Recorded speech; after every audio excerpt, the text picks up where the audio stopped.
Good afternoon, students.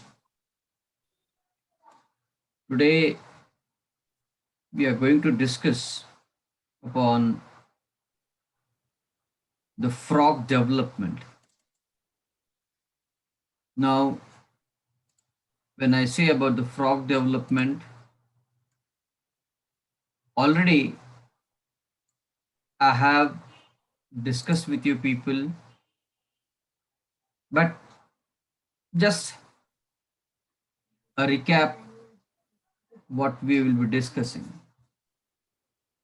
So, in the earlier, we have discussed that how is the gametogenesis, how is the fertilization, and also we have discussed about the cleavage processes. So the everything is same in frog also. So when I say the development of frog, it begins with the fertilization. That is where we know that there are the different sexes, that as frog being an unisexual animal, that is the males are different from the females. So where when we go for the sexual dimorphism, we can see the females are a bit large than the males. As compared to the males, the females are larger, the males are smaller. And when we see towards the male, especially to the fifth digit, what we call as the thumb in the male frogs is modified as a nuptial pad for holding the female's body. So with the help of nuptial pad, one can easily identify the male from the female. So the nuptial pad is about first finger of the forelimb and also possesses a pair of vocal sacs. नर बेडकाच्याकडे जर बघितलं तर त्याच्या इथे गळ्याच्या भोवती दोन अशा वोकल सॅक्स आवाज निर्मिती करण्यासाठी आपल्याला त्याच्याकडे पॅड्स दिसतात, वोकल सॅक्स म्हणतो आपण ते. So when a frog mates, the male grasps the female trunk with his forelimb. या सगळ्या प्रोसेसला आपण एम्प्लेक्सिस असं म्हणतो. Amplexus actually only the male sits on the back of the female frog and waits for the female to release the egg. Now, as soon as the female releases the eggs, the male sheds the sperms over there. आपल्याला लक्षात पाहिजे की frog मध्ये external fertilisation आहे, यांच्यामध्ये internal fertilisation नाहीये. म्हणजे जेव्हा ती माझी अंडी सोडणार आहे त्याच वेळी नर जो आहे तो त्या मादीनी सोडलेल्या अंड्यांच्या वर जसं आपण फवारा मारतो, स्प्रे मारतो, in a very similar fashion it discharges the sperms on the eggs. आणि पाण्यामध्ये त्या अंड्यांचं आणि शुक्राणूंचं मिलन होतं. अर्थात आपल्याला हेही माहिती आहे की जेव्हा ही मादी अंडी सोडणार आहे पाण्यामध्ये, ती अंडी खराब होऊ नयेत, अंड्यांचं म्हणजे नाश होऊ नये म्हणून त्या अंड्या किंवा किंबहुना अंडी विखरू नयेत पाण्यामध्ये, म्हणून ती मादी त्या अंड्यांच्या सोबत, ज्याला आपण एक जेली चिकट सबस्टन्स म्हणतो, तो सोडतो आणि या चिकट सबस्टन्स मध्ये ती अंडी अडकून राहते. त्यामुळं पाण्यामध्ये त्या अंड्यांचं पोषण असेल,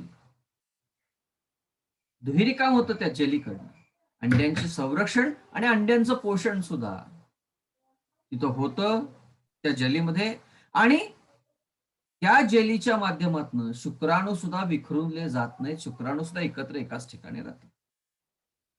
आता जेव्हा शुक्राणू एका ठिकाणी राहतात, स्वाभाविक आहे त्या शुक्राणूंच्या माध्यमातून त्या अंड्यांचं फलन. आता इथं आपण जो मेकॅनिझम ऑफ फर्टिलायझेशन शिकलेलो होतो याच्या आधीचा टॉपिक, तो लक्षात ठेवायचा. म्हणजे त्याच पुन्हा processes, approach of the spermatozoon towards the egg surfaces, capacitation of the sperm, changes in the egg surfaces, आणि मग discharge of the acrosomal tube, आणि मग तो मेल प्रोन्युक्लियस शेड करणार जाणार, आणि अँफिमिक्स ज्याला आपण जी प्रोसेस म्हणतो त्या सगळ्या घडतात. So this is what some about the mature sperm with an average of 0.3 millimeter in length. आपल्याला आपल्या समोर दिसतंय शुक्राणूंचं हे स्ट्रक्चर कसं सर्वसाधारणपणे दिसतं. So it is an elongated solid head with an anterior bead like अँकर. बघा हे इलॉंगेटेड सॉलिड, याला ज्याला आपण हेड प्रोसेस म्हणतो, आणि मधल्या इथं जो काळा डॉट दिसतोय ज्याला आपण मिडल पीस किंवा हेड प्रोसेस म्हणतो, आणि उर्वरित मागच्या बाजूला जे दिसतंय ही तुम्हाला टेल प्रोसेस इथं तुम्हाला या इथे दिसतंय. म्हणजे हा ॲक्रोझोम, इथं मिडल पीस, आणि हा टेल रिज. सर्वसाधारणपणे असं काहीतरी स्ट्रक्चर आहे. as a gray filamentous extension about 4 or more times the length of sperm cell. शुक्राणूचं जे डोकं आहे या डोक्याच्या 4 पट लांबीचा त्याच्याकडे टेल प्रोसेस आहे, हे आपल्याला या फिगर मधून दिसतात. आता इथं वेगवेगळ्या अँफिबियन्स म्हणजे बेडका, जे बेडक आहेत त्याची वेगवेगळ्या स्पीसीज आहेत, त्या वेगवेगळ्या स्पीसीजचे शुक्राणू आपल्या समोर दाखवत आहे ABCD काय असेल. आता त्याच प्रमाणामध्ये आपण एगचं स्ट्रक्चर बघायचं आहे. So egg for an frog is about 2 millimeter in diameter. बघा 2 mm, आणि शुक्राणूंचा साईज 0.03 0.03 mm. म्हणजे शुक्राणूचा आणि अंड्याचा जर आकार बघितला, अंड शुक्राणूच्या तुलनेमध्ये केवढं मोठं आहे. म्हणजे जर 1 फॉर एक्झाम्पल म्हणतोय, कम्पॅरिझन मध्ये बोलतोय, जर 1 सेंटीमीटर अंड्याचा आकार आहे तर 1 मिलीमीटर एवढा त्या शुक्राणूंचा आकार आहे. So the egg for frog is about 2 millimeter in diameter at the time of ovulation. अंड जेव्हा रिलीज केलं जाणार आहे ओव्हरीमधून त्याचा साईज तो असतो. It is surrounded by the 2 accessory egg membranes in addition as plasma membrane and a white line membrane. हे आपण आधी बघितलं. या अंड्याच्या भोवती 2 आवरण आहेत, एक ज्याला आपण प्लाझ्मा मेम्ब्रेन म्हणतो तो आहे, आणि त्याच्यावरती व्हाईट लाईन मेम्ब्रेन आहे. So just outside the plasma membrane is a non-living transparent membrane called as white line membrane, development of the ovum itself. Outer to the white line membrane is a jelly coat or albumin. आताच मी म्हटलं बेडकांची अंडी ही एका चिकट द्रवामध्ये sticky substance मध्ये दिले जातात, त्याला jelly coat म्हणतो, किंवा दुसऱ्या भाषेत अल्ब्युमिन म्हणतो. म्हणजे आपल्या कोंबडीच्या अंड्यामध्ये जे पांढरं असतो तो पांढरं, किंवा डील ज्याला म्हणतो आपण यॉक, अल्ब्युमिन जसं पांढरं आहे कोंबडीच्या अंड्यामध्ये, तशाच पद्धतीनं एक ट्रान्सपेरंट जेली लाईक सबस्टन्स फ्रॉगच्या रिप्रोडक्टिव्ह स्ट्रक्चर्स मधून रिलीज केला जाणार आहे. So as soon as the egg reaches the water, the jelly coat swells up by the imbibition of the water, and it protects the egg from injury and against infections from bacteria and other microorganisms. बघा त्या अल्ब्युमिनचं किंवा jelly कोटचं किती महत्व आहे. त्या अंड्यांना वाहून इकडं तिकडं विखुरण्यापासून वाचवतो. पाण्यामध्ये त्या जेलीचा संबंध आला की लगेच ते पाणी आणि जेली फुगतं, स्वेल होतं, आणि त्याच्यामुळं त्या अंड्यांचं संरक्षण नुसतं त्या पाण्यापासूनच नाही. समजा ती अंडी कुठल्या दगडाला काठीला टेकली तर ती अंडी फुटत नाही. म्हणजे कुठल्याही बाह्य इजांपासून त्यांचं संरक्षण करतं. इतकंच काय, त्या पाण्यामध्ये, आता पाणी म्हटलं की त्याच्यामध्ये वेगवेगळे बॅक्टेरिया, मायक्रो ऑर्गॅनिझम भरपूर असणार आहेत, त्यांच्यापासून सुद्धा त्या अंड्यांचं संरक्षण करतं. So frog exhibits a well-developed polarity and a radial symmetry. The cytoplasm has 2 regions, the cortex and the endoplasm. या सगळ्या गोष्टी आपल्या याच्या आधी अंड्यामध्ये बोलून झालेत. हे सगळं तेच रिपिटेशन केलंय. So the egg cortex is a jelly-like viscous layer of cytoplasm adhere to the plasma membrane and is called as ectoplasm or the egg cortex. It opposes some membrane-bound spherical bodies called as cortical granules containing acid mucopolysaccharides. They remain arranged in the layer close to the plasma membrane.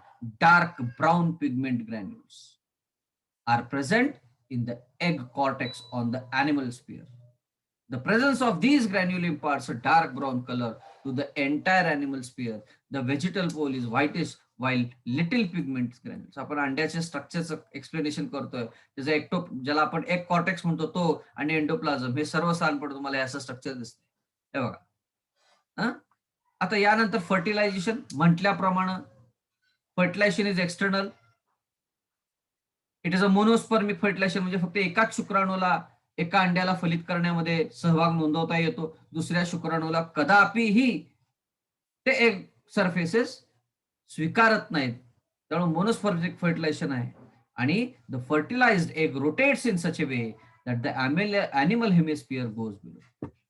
आणि एकदा का fertilisation झालं की जे animal hemisphere होतं ते खालच्या बाजूला वळतं आणि त्यामुळं बऱ्यापैकी त्याच्या डेव्हलपमेंटमध्ये बदल होतात, त्याचा ऍक्सिस बदलतो, इतर सगळ्या त्याच्यामध्ये बारकावे आहेत, मी त्या बारकाव्यांमध्ये जात बसत. So the jelly coat swells and increases in thickness. आता इथं सुद्धा मजेची गोष्ट बघा, दुसरा कुठला शुक्राणू येऊ नये म्हणून काय दोन बदल घडले, ॲनिमल पोल खालच्या बाजूला वळून जातो आणि त्याच्या भोवती जे जेली लाईक सिक्रिशन्स आहेत ते पहिल्यापेक्षा म्हणजे पाण्यात अंड आल्यानंतर आणि प्रजनन झाल्यानंतर पुन्हा अजून जेली सिक्रिशन्स हे थिकनेस होतात. म्हणजे पुन्हा दुसऱ्या कुठल्या नर बेडकांचा शुक्राणू त्या ठिकाणी येता कामाने आणि प्रजननामध्ये सहभाग नोंदवतात. The second meiotic division is completed, resulting the release of second polar body. आता इथं मागच्या वेळेस मी तुम्हाला बोललोय, जेव्हा अंड्यामध्ये शुक्राणूंचा केंद्रक रिलीज केला जातो तेव्हा दोन्ही बाजूनं म्हणजे शुक्राणूच्या बाजूनं सुद्धा आणि अंड्याच्या बाजून सुद्धा तेव्हाच सेकंड पोलार बॉडी रिलीज केला जातो. म्हणजे तिथनं त्यांची लाईफ चालू होते. So the sperm enters the egg into the animal hemisphere at an angle of 40 degrees from the centre of the animal pole. हे डिटेल्स मध्ये आपण त्याच्यात जास्त जाणार. So immediately after the entry of the sperm into the egg, the vitelline membrane becomes elevated. This membrane is called as fertilization membrane. आपण बोललेलो आहे fertilisation मध्ये डिटेल, मी तेच पुन्हा बोलणार नाही. The space between this membrane and the surface is called as perivitelline space. आपण बोललेलो आहे याच्या आधी पेरिव्हाइटलाइन स्पेस बद्दल सुद्धा. फ्लुइड वायन fluid called as perivitelline fluid. हे सगळं तसंच बोलून झालंय. मग त्याचं सेकंड मॅच्युरेशन डिव्हिजन होतं आणि फर्टिलायझेशन घडतं. As a result egg fertilized egg release the second polar body. So the egg pronucleus and sperm pronucleus fuse together to form the zygotic nucleus. ज्याला आपण मायटोसिस तिथनं म्हणजे झायगोट तयार होतो हे आपल्याला इथं लक्षात येईल. हे फार महत्वाचं zygotic nucleus. And this process is called as एम्फिमिक्सिस.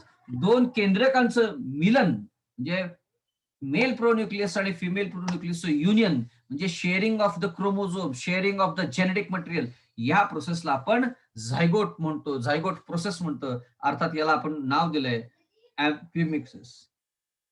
On one side, just below the equator, a gray crescent like appears. It will be gray in color.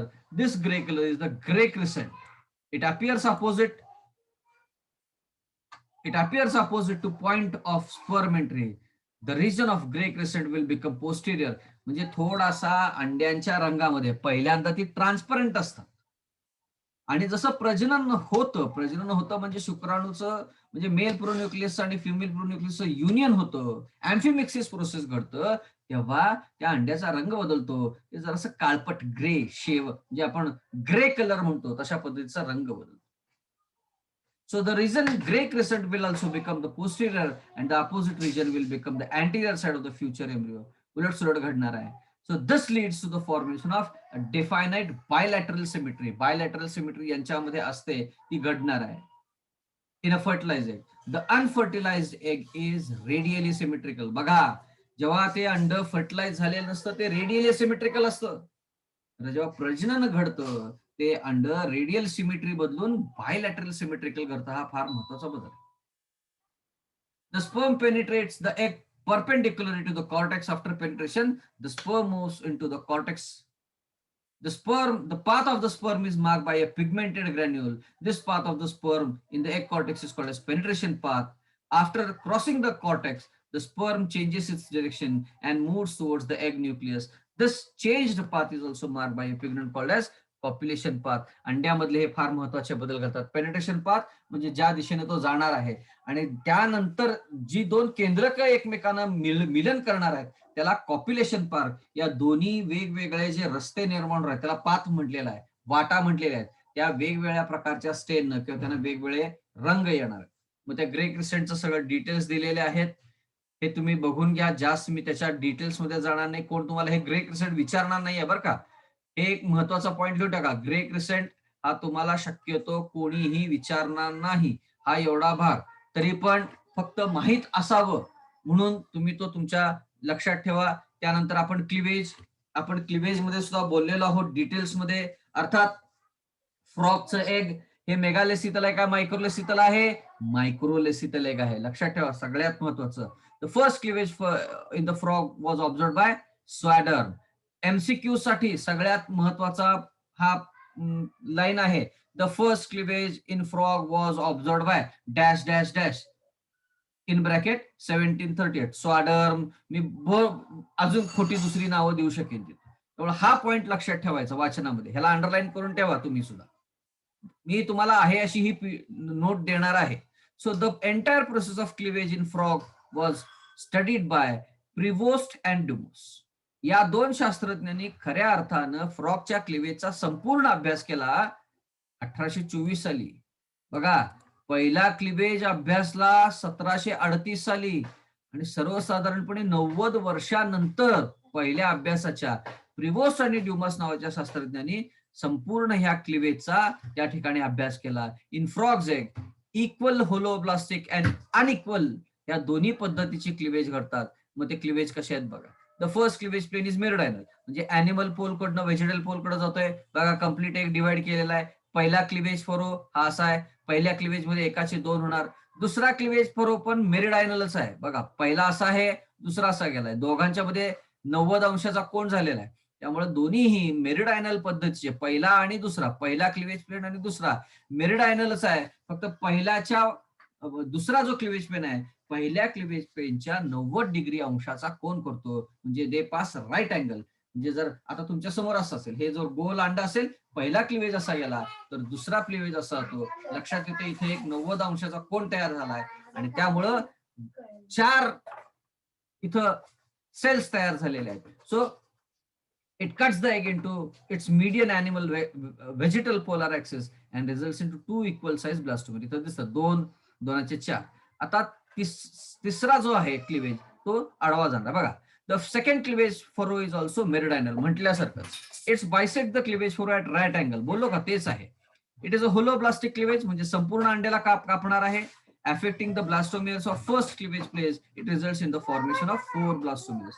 4 blastomeres. Mears म्हणजे सेल्स. ब्लास्टोला ब्लास्टोसिस्ट मधला जो layer आहे त्याला आपण blastula म्हणतो, म्हणून ते blastomeres.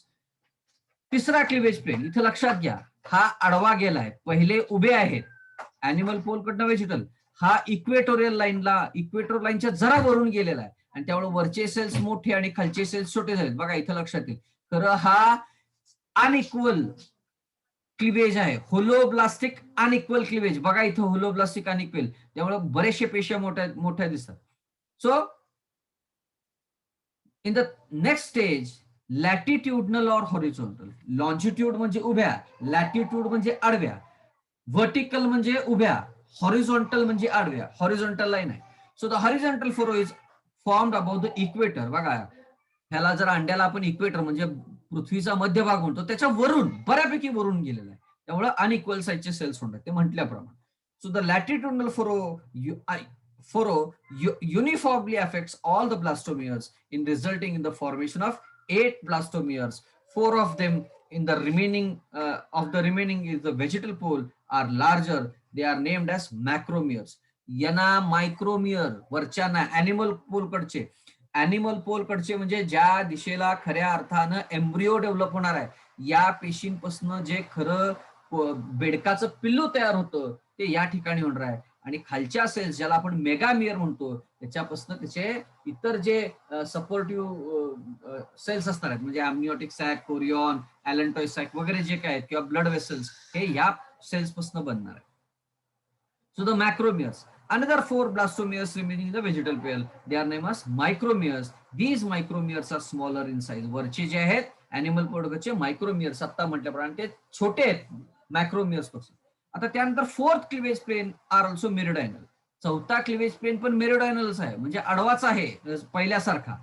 मग तो काय करतो, आर डबल इन नेचर, म्हणजे एक इकडनं जाणार एक तिकडनं जाणार. मी दाखवतो तुम्हाला. इथं बघा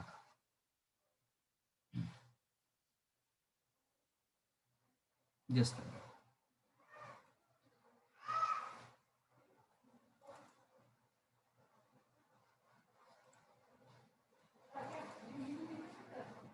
आता बघा हा माझा प्रयत्न आहे तुम्हाला बऱ्यापैकी फिगर द्यायचे. आता मी आधी ज्या पद्धतीचे आपल्याला हे काढायचे ते काढून घेतो. पहिला, दुसरा, तिसरा,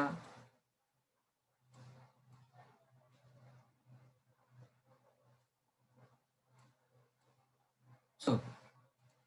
आता बघा हा पहिला कसा गेला, ही जरा सरळ लाईन. पहिला प्लेन कसा गेला, असा.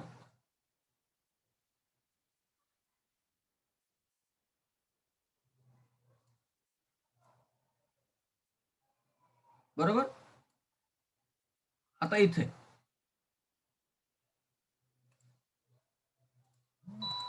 हा पहिला जरासा तिरका काढतोय हा, तुमच्या लक्षात द्या. हा पहिला फार फार तर आपल्याला लक्षात येण्यासाठी काढूया. बघा, first cleavage plane, first cleavage plane, first cleavage plane, first cleavage plane. आता सेकंड क्लिवेज प्लेन तो कसा आहे, थोडा तिरका काढूया. हा second cleavage plane, second cleavage plane, हा सेकंड क्लिवेज प्लेन. आता पुन्हा आपण थर्ड क्लिवेज प्लेन कडे जायचं. पहिला, दुसरा, आता तिसरा कसा गेलाय, जरासा वर्ण गेलाय. गेलाय का इक्वेटरच्या वर्ण. याला मी आता इथे लिहितो, it is third cleavage plane. दिसतंय का सगळ्यांना. प्राजक्ता, धनश्री, हो सर. समजतंय का. दिसतंय सर. होय. हा, काय अडचण असेल विचारा. हा बघा, पहिला, पहिला, दुसरा, म्हणजे हा पहिला, हा दुसरा, हा तिसरा, हा इक्वेटरच्या वरनं गेला की नाही, हा व्हर्टिकल गेला, हे हॉरिझॉन्टल आहेत. त्यामुळं या पहिल्या क्लिवेज मध्ये किती सेल्स झाले, 2 सेल स्टेज. बरोबर आहे का. दुसऱ्या क्लिवेज प्लेन मध्ये किती सेल स्टेज झाले, 4 सेल झाले. तिसऱ्या क्लिवेज मध्ये किती झाले, 8 सेल स्टेज. दिसतंय का. हा, आता पुन्हा पहिला क्लिवेज प्लेन परत बघा. पहिला क्लिवेज प्लेन,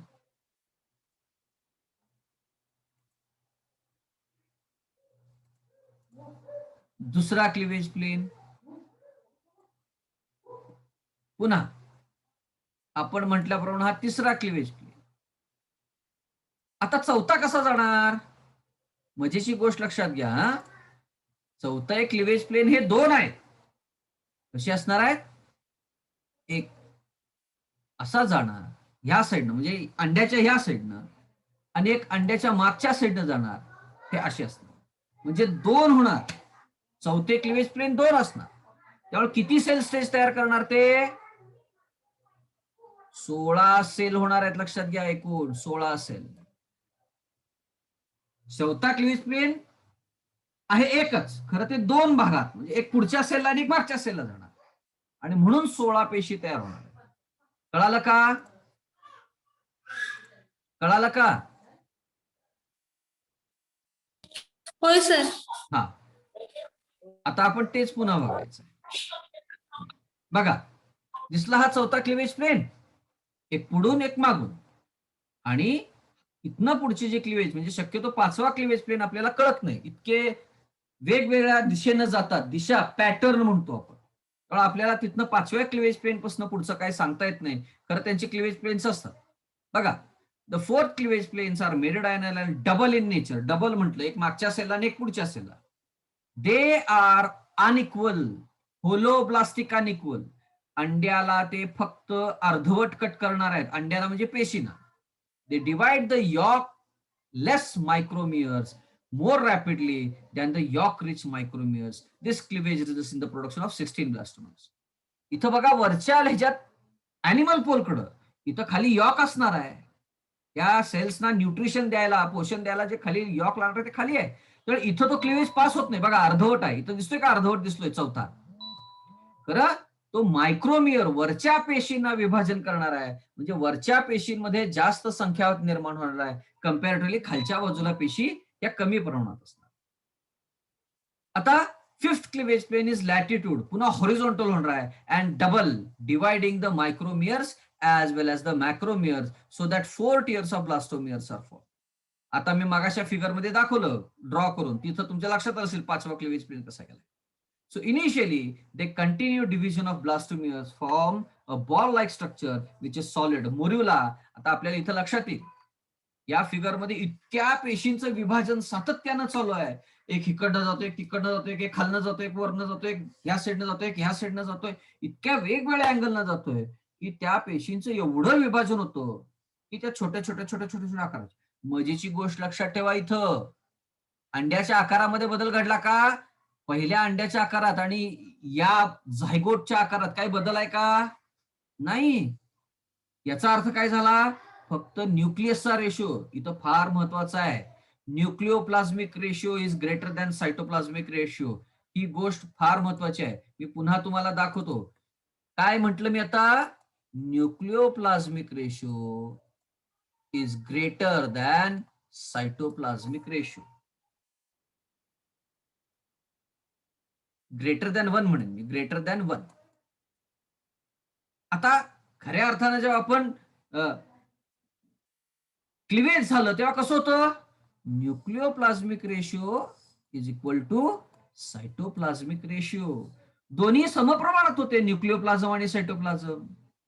खरं जसा क्लिवेज चालू झाला तसा न्यूक्लिओप्लाझमचा रेशिओ वाढला आणि सायटोप्लाझमचा रेशिओ कमी झाला.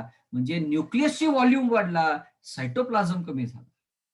हे असं कशासाठी झालं असेल बरं? आता असं कधी तुम्हाला बघितलं का? Nucleoplasmic ratio is lesser than 1 to the cytoplasmic ratio. असं कधी तुमच्या लक्षात होतंय का? असं कधी होईल का? नाही. अशी गोष्ट कधीच घडणार नाही, लक्षात घ्या. तर असं जेव्हा घडेल तेव्हा संपला असेल खेळ. तर ह्याच दोन कन्सेप्ट इथं घडणार आहेत. Nucleoplasmic ratio is equal to cytoplasmic ratio आणि nucleoplasmic ratio to the cytoplasmic ratio is greater than 1. हे संकेत आहेत की या सेलमध्ये हा जो बॉक्स आहे हा संकेत आहे की या सेलमध्ये काय चालू आहे. कुणी सांगू शकते का? बघूया बरं, कुणी सांगते काय? इथं का वाढला हा रेशिओ? हा रेशिओ का वाढला बरं? येस, कुणी सांगतंय का? आता बघा, सांगताय तुम्ही. का वाढला? मायटॉसिस मुळे वाढला, म्हणजे पेशींचं विभाजन चालल्यामुळे तो वाढला. कळालं का? धनश्री, यशश्री, कळालं का? हो सर. मग आता इथनं पुढं त्या पेशींमध्ये तो जो solid rigid ball like structure झाला. का? बोला बोला, काय अडचण आहे का? प्रश्न आहे का? धनश्री, हॅलो, हा सर. काय प्रश्न आहे का? नाही. आता जो सॉलिड रिजिड बॉल झाला, ज्याला आपण मोर्युला म्हटलं, त्याचं रूपांतरण ब्लास्टुला मध्ये होतं. म्हणजे काय करतो तो? आपल्याला आधीच माहिती आहे, प्रजनन हे बाहेर झालेलं आहे, त्यामुळे तो त्याच्या सभोवतालचं पाणी शोषून घेतो. At the end of cleavage the solid ball cell give rise to a blastula which consists of a number of blastomeres. The characteristic feature of blastula stage are the presence of a well developed cavity blastocele. म्हणजे जो मोर्युला तयार झाला तो त्या पाण्यामध्ये, ज्या jelly like substance मध्ये जे पाणी आहे ती शोषून घेतं आणि ज्याला आपण टर्गर प्रेशर म्हणतो, त्यामुळे आतल्या पेशी मधल्या ज्या आहेत भरीव जे होतं त्या पेशी बाहेरच्या बाजूला जातात आणि एक पोकळी तयार होते, ज्याला ब्लास्टोला म्हणतात, ब्लास्टुलेशन, ब्लास्टोसील होतं. आणि या ब्लास्टोसील कॅव्हिटीला, मधल्या पोकळीला ब्लास्टोसील म्हणतात आणि त्याच्यामध्ये हे पाणी असतं. So this is the beginning of the primary body cavity. म्हणजे खऱ्या अर्थानं खरी नाहीये ती, खोटी फॉल्स बॉडी कॅव्हिटी, सिलोम म्हणतात, सुडोसिलोमिक कॅव्हिटी, त्याला तिथं दिसते. And the blastula frog is called as ब्लास्टेशियन. बघा, त्याला ब्लास्टेशियन म्हणायचं. And it is confined to animal pole. फक्त त्या अॅनिमल पोल पुरती मर्यादित आहे, व्हेजिटल पोल कुठं असणार नाही. So the vegetal pole however is compose of solid mass or a non pigment yolk set. खालच्या बाजूला भरीव पेशी आहेत, म्हणजे ज्यांच्यामध्ये यॉक आहे, की जो यॉक आता कन्वर्ट होणार. इथं लक्षात घ्या, भोसले सरांनी तुम्हाला ग्लायकॉलिसिस, ग्लायकोनिओजिनोलायसिस सांगितलं की नाही. म्हणजे ग्लायकोजनचं ब्रेकडाऊन करून आपल्याला ग्लुकोज तयार करायचा आहे, कारण पेशी ग्लायकोजन घेऊ शकणार नाही. त्या पेशी फक्त आणि फक्त एनर्जीसाठी ग्लुकोज लागतं त्यांना. म्हणजे जे फॅट आहे, यॉक म्हटलं की फॅट आहे, लक्षात घ्या. फॅटचं कन्व्हर्शन कार्बोहायड्रेट मध्ये, म्हणजेच ज्या हेवी मॉलिक्युल्स आहेत फॅटच्या, त्याचं कन्व्हर्शन कार्बोहायड्रेट्स मध्ये, शुगर्स मध्ये, ग्लुकोज मध्ये व्हायचं. आणि ग्लुकोज हे फक्त एकमेव असं शुगर आहे की ते ऍब्सॉर्ब, आपल्या पेशींमध्ये शोषून घेतलं जातं, त्या फ्रॉगच्या सेल्समध्ये शोषून घेतलं जातं. आणि त्या ग्लुकोजचा वापर कशासाठी केला जातो? ग्लायकॉलिसिससाठी. ग्लायकॉलिसिस मधनं काय तयार होतं प्राजक्ता? ग्लायकॉलिसिसचं काय एंड प्रोडक्ट आहे रे प्राजक्ता? ग्लायकॉलिसिसचा एंड प्रोडक्ट काय आहे? Yes, sir. ग्लायकॉलिसिसचा एंड प्रोडक्ट काय आहे प्राजक्ता? Glucose. ग्लुकोज. मार देऊ का? Glucose. अगं, ग्लुकोजचा वापर करतं ग्लायकॉलिसिस मध्ये. ग्लुकोजचं एंड प्रोडक्ट काय आहे यशश्री? यशश्री, हा सर. ग्लुकोजचं जेव्हा वापर ग्लायकॉलिसिस साठी केला जातो, त्याचं काय तयार होतं? What is prepared in the process of ग्लायकॉलिसिस?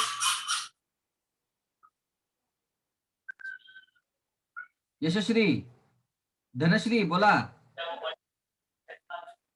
Physiology Bhosale sir शिकवले फर्स्ट टर्मला, सेमिस्टर 5 ला. ग्लुकोजचं काय होतं कन्व्हर्शन करून? ग्लुकोजचं conversion to molecules of 3-PGDA, phosphoglyceraldehyde. Phosphoglyceraldehyde by various oxidases, reductases, kinases, pyruvases, वेगवेगळ्या एन्झाईमच्या रिएक्शन्स काय होतं तयार? Pyruvic acid. पायरुवेट. आणि एनर्जी काय तयार होती? एटीपी तयार होतो की नाही? म्हणजे एका ग्लुकोज मॉलिक्युल पासून 38 ग्लुकोज एटीपी तयार होतात. त्या 4 एटीपी वापरल्या जातात ह्या रिएक्शन तयार करण्यासाठी. म्हणजे टोटल 32 एटीपी एका ग्लुकोज मॉलिक्युल पासून तयार होतात, बरोबर का? आणि त्या ज्या 32 एटीपी मॉलिक्युल्स तयार केल्या जातात, पुढच्या एनर्जी रिएक्शन्स आहेत, म्हणजे पेशींना विभाजन करणं असेल, वेगळं करणं असेल, पुन्हा न्यूक्लियस डिवाइड करणं असेल, यासाठी त्या ग्लुकोजचा वापर केला जातो. फार महत्वाचा आहे, फिजिओलॉजी आणि बायोकेमिस्ट्री समजून घ्यायची.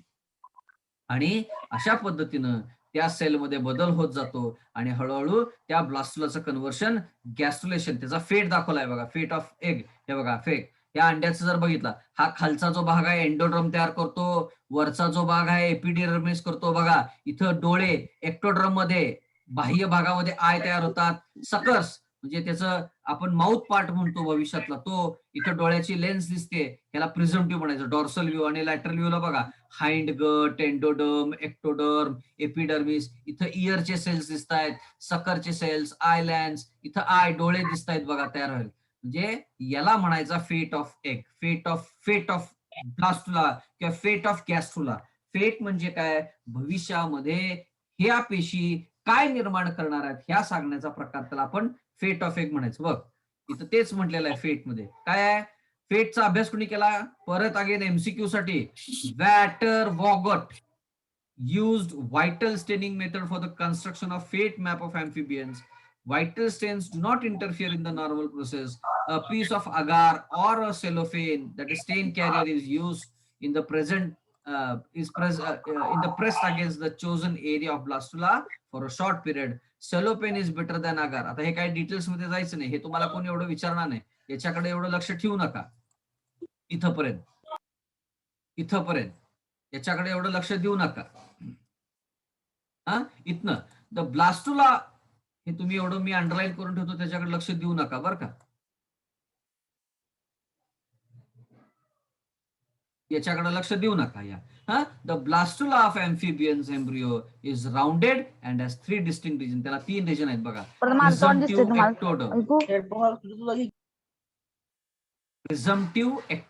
प्रिझम्टिव्ह अंदाजे एंडोडर्म आतला लेअर, जो सगळ्यात आतला लेअर आहे तो, and contains material for formation of mid gut आणि हाइंड गट. बघा एंडोडर्म दाखवला का इथे, हा एंडोडर्म.